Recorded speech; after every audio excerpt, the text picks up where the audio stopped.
Hello everyone, I am Tacet, and today I'm going to be going over the Gems of War Surf's Up event in which the Wave Rider and Undyne's Trident are added to the game. This is the first event as of the most recent 3.2 patch that has changed all the interface.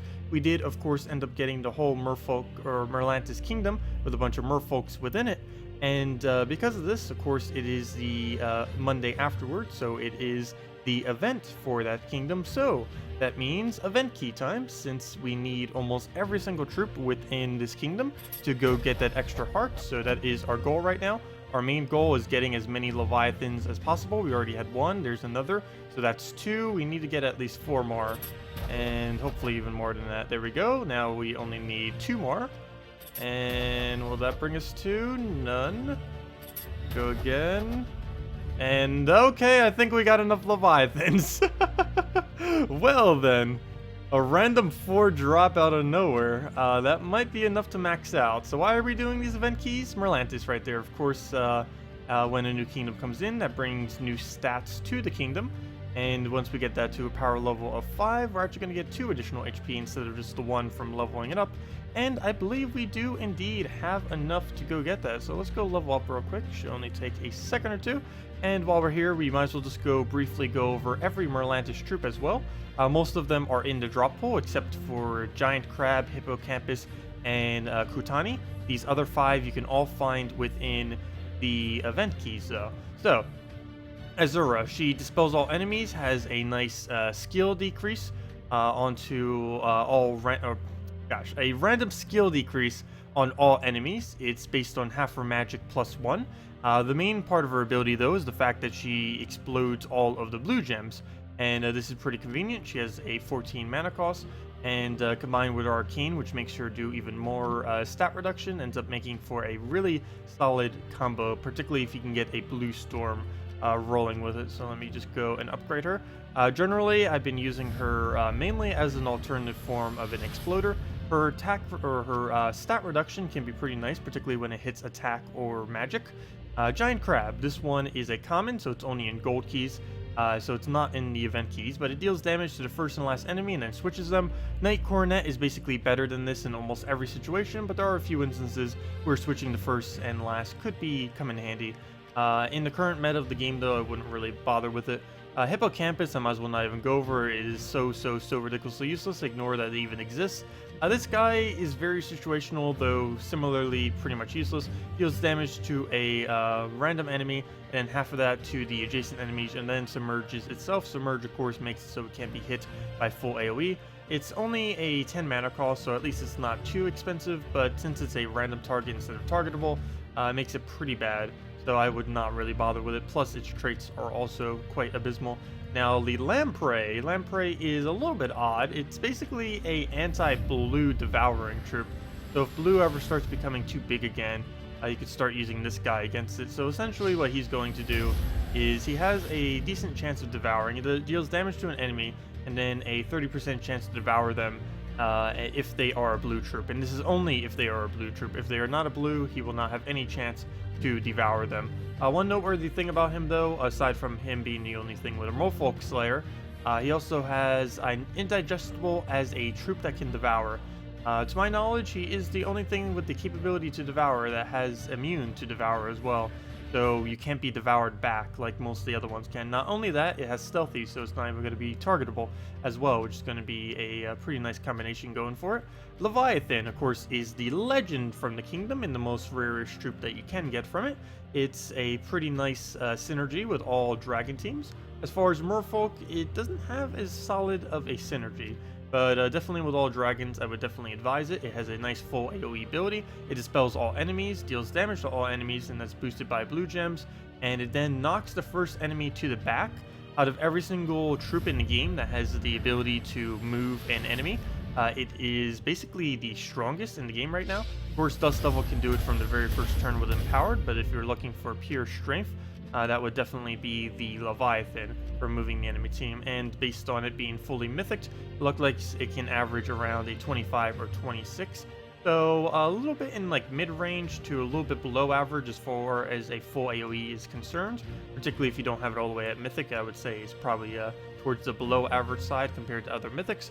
But yeah, it's kind of right in the middle there. It's more of a utility than like sheer damage, but if you can have the alternative of using as sheer damage if you so choose to do so. So Merlion, surprisingly good. It is an impervious, really cheap one, an ultra rare. There is a weapon that you can get that we're going to be going over really soon, and you can get all the Traitstones for him basically from that. Really cheap ultra rare, only will take those 3 arcanes to be able to trade up, as well as a few other arcane Traitstones, or I mean all the other normal Traitstones. But really interesting troop because he deals damage to 2 different enemies. One is targetable, one is random. And then he deals double damage if the enemy is already silenced, and then silences them. One thing to note about this is if there's only one enemy left on the opposing team, that it will silence them twice. One other thing to note about this is there's basically 3 troops now that cover every single color if you were to use it, that now do a double silence. These are the Satire Magician, the Baba Yaga, and the Merlion. And using the triple of these 3 are all double silencing troops that are capable of doing different targeting as far as where they aim, as well as covering every color. One thing to note specifically about the Merlion, though, is he's the only one that can specifically go and target his initial cast. The Satire Magician does 2 randoms. The Baba Yaga does the last 2, and the Merlion does 1 single target, and then the other one as a random. So pretty interesting. One thing that really makes him useful though is the fact that he is impervious. This is probably one of the best impervious troops in the game now because of this. He has impervious while having the capability of silence. That combination is quite decent, and not to mention you get to choose which one of those actually gets silenced, so you can lock down something that's going to be really annoying on the enemy team. So, and that brings us all the way over to Wave Rider, who is indeed the event troop for this week. Let me just go get a few more copies of him. It'll also give us an opportunity to go show the new weapon as well, but let me just get 3 copies I believe we needed. Let's just get 4 just in case, just so we have a spare. Might as well have too many than not enough. If nothing else, at least we're getting the Arcane Traitstones too. And before I go over that, Undyne's Trident. Nice red-blue Traitstones. Red-blues you would end up using on something like a Crimson Bat. Other than a Crimson Bat, you could put it on a troop like the Merlion, which I mentioned, which has that nice impervious. Probably the best thing that you could do as an early game troop, just get that Merlion up and use him as a nice utility. Undyne's Trident, basically useless, but if you need red-blue, you'd basically just get it for this. Do keep in mind, if you buy multiple of these, you don't get anything extra other than all this stuff. You don't get like multiple Tridents or anything, you only end up getting these rewards. It's still worth it though, just for the Arcanes. I would honestly just throw this down literally for the Arcanes, even though I already of course have the Trident. So if you need those, still get them. Just keep in mind that you don't get anything additional once you already have the single Trident. Anyways, it just deals damage to an enemy, triple if they are submerged. There's almost no instance you would ever use this, even if submerged becomes meta. It could be quad damage, and I probably wouldn't even use it. So yeah, this thing's pretty much useless, not even going to bother showing any teams or anything. It's basically just a submerge counter, and it doesn't even have enough of damage to one-shot, so basically no instance you would ever use it. Wave Rider, slightly different though. As far as the yellow-blue Traitstones, you put this into something like an Astral Spear or a Night Coronet in early game. As I mentioned, Night Coronet is the better option as that than that little crab thing from the New Kingdom. So definitely good to put it into Night Coronet then, or the Astral. Later game, you would end up putting that into something like a Celestasia. So, Wave Rider. He gives an ally a bunch of armor, barriers them, and then submerges them. So basically, complete support.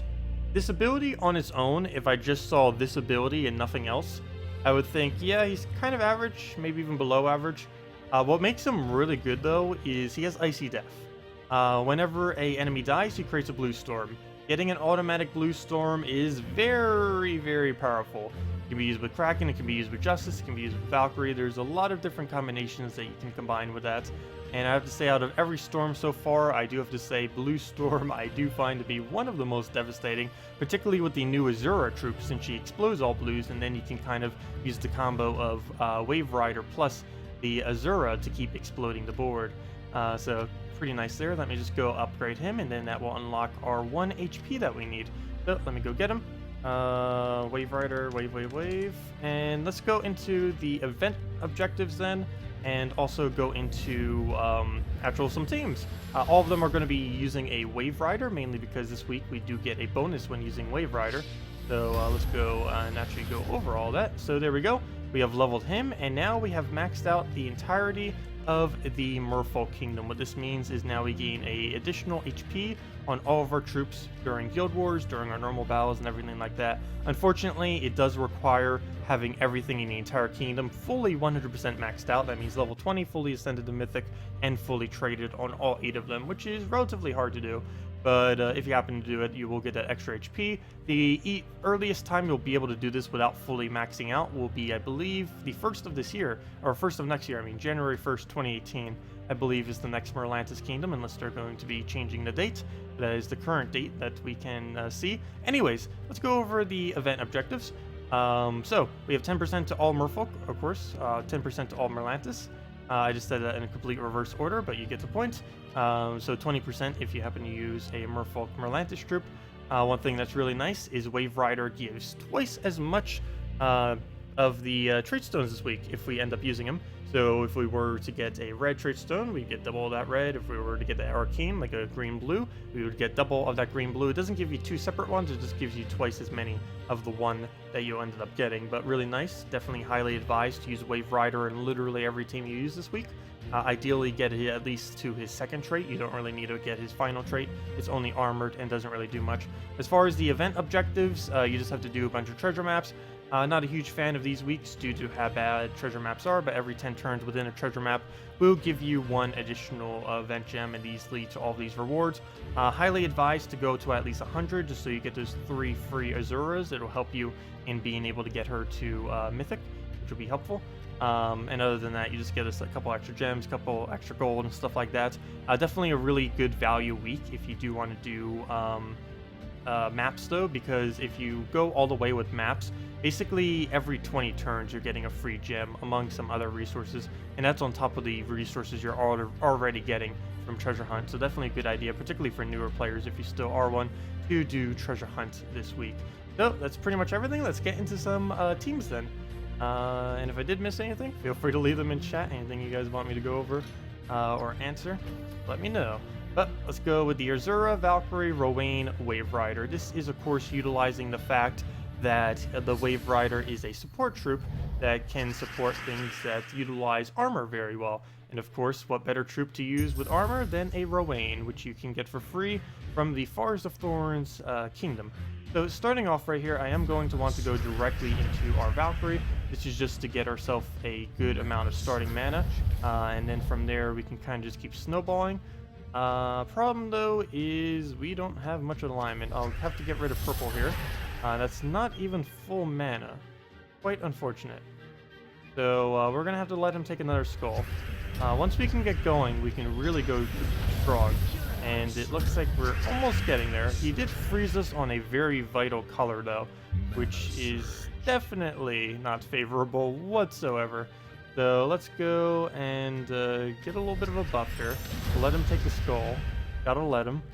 Hopefully we'll get cleansed on that soon so we don't keep losing our turns.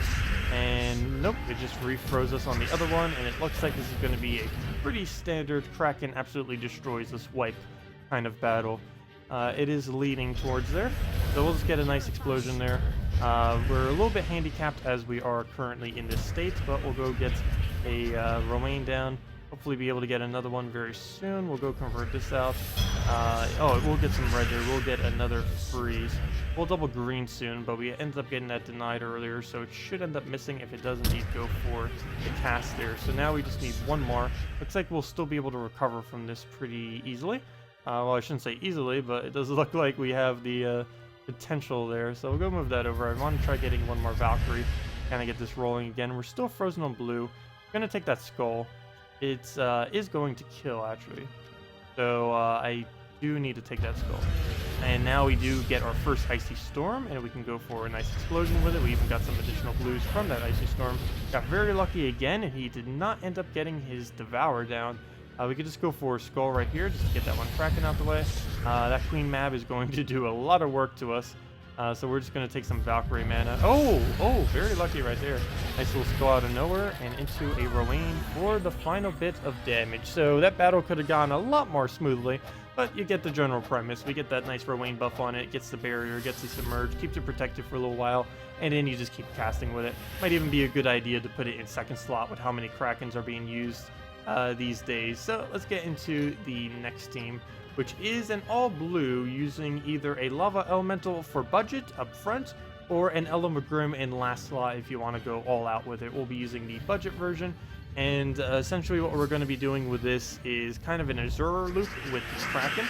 The Golem in this case will be giving us some board control that will allow us to be able to get a few extra turns here and there. Its main purpose, though, is to serve as a stone skin to help keep Azura protected.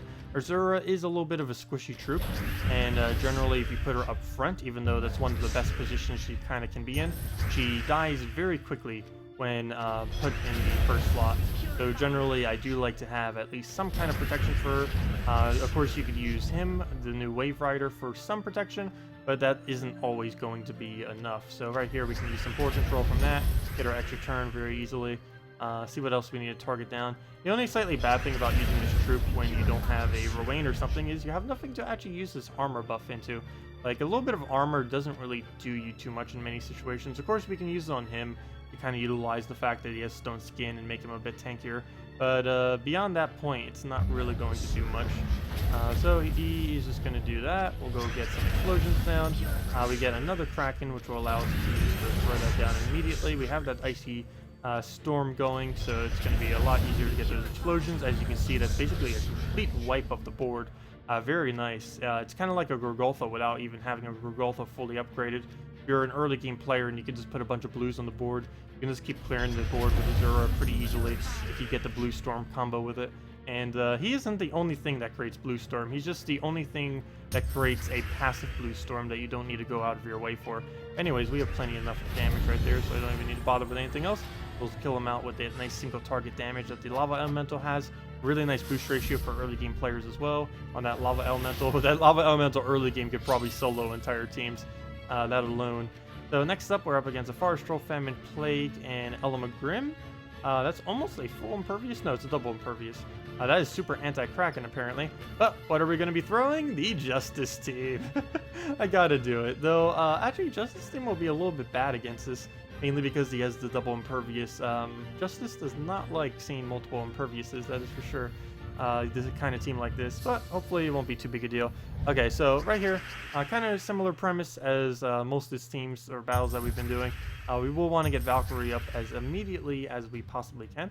That's going to be important to get our mana rolling, and once we get our mana rolling, we can just go crazy. This has, out of every team I've shown so far, the hardest startup. But once it does get going, it will have a very, very, very, very solid loop. We can pretty much just win the second we get it going.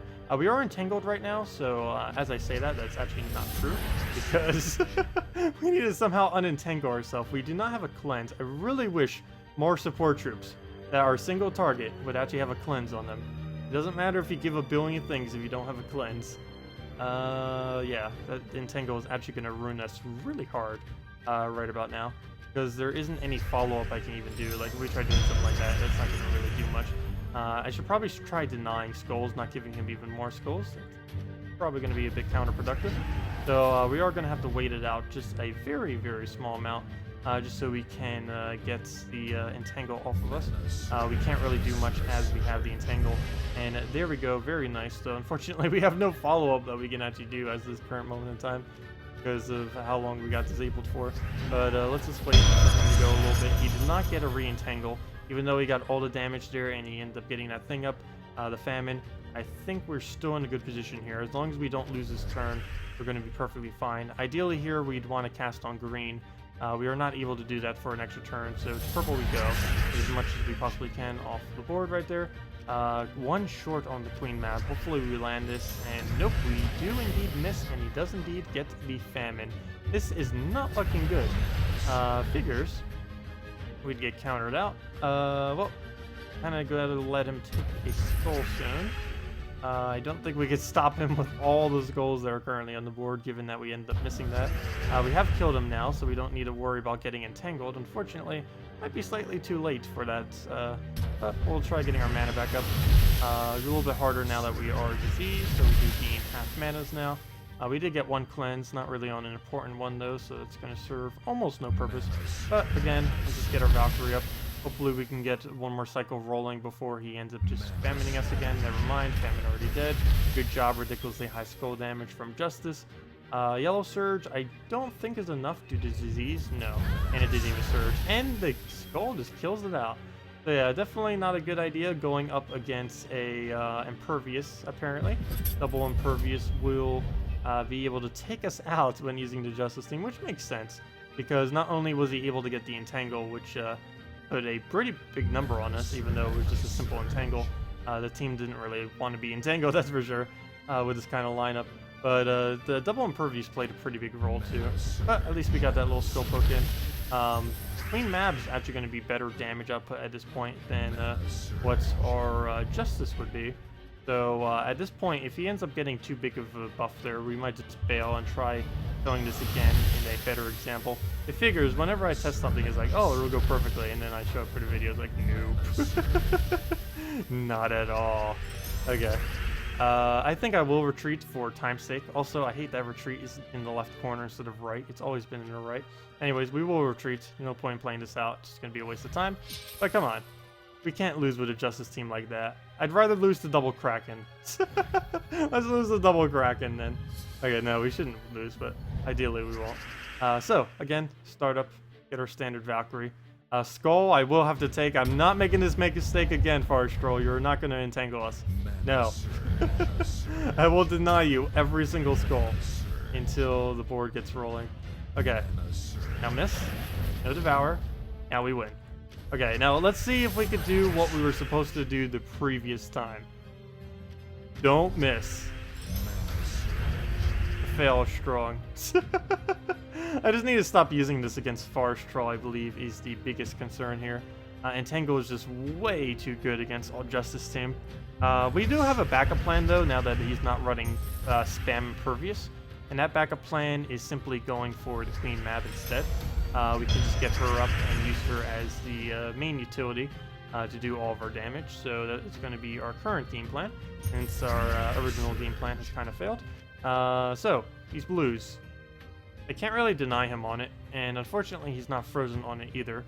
And I can't use a Queen Mab to guarantee freeze his entire team. Normally that would be possible if we did it on like purple or green right here, because there's multiple different instances, but it can only trigger once per instance now. So for example, if we use Valkyrie right now, we use it on green. Even though we have this huge mass over here and huge mass over here, that will only trigger once. But if we happen to cascade another 4 times after that, that will trigger it an additional time. But as far as us doing like these two, even though there's 2 complete different bunches over here, that will only trigger once now. So first things first, let me do Queen Mab. This is free damage, and I am going to go for it. We only get 1 freeze out of that, but it was the exact freeze we needed. So that was pretty lucky. It could have hit any of the 4, and it hit the exact one we needed. So that worked out pretty well. Let's get the Entangle so we don't need to worry about it. And now we can kind of do this the normal way, now that we don't have to worry about that Entangle. 1 mana short. What are you doing to us? And again, another miss. Wow, we're really unlucky right now with Justice. Can't really get much unluckier than that. So we'll go and just take a skull. That will kill it out. And it does look like we will be able to ride the wave of victory today. So yeah, let's match and easily take it out with another skull. So didn't work out as great as possible, but biggest thing to kind of take away from this is Azura plus Wave Rider. Very good. Using almost any true troops with that is a pretty solid combo, particularly one that happens to use a armor buff. But anyways, guys, that will wrap it up for the event video today. If you guys have any other questions about the event objectives, anything else in Gems of War, anything about the new kingdom, anything about the new interface, anything in general, feel free to leave it in the comment section below. Anyways, guys, thank you all so much for watching. Best of luck with the event key openings, and have a wonderful week. Goodbye, everyone.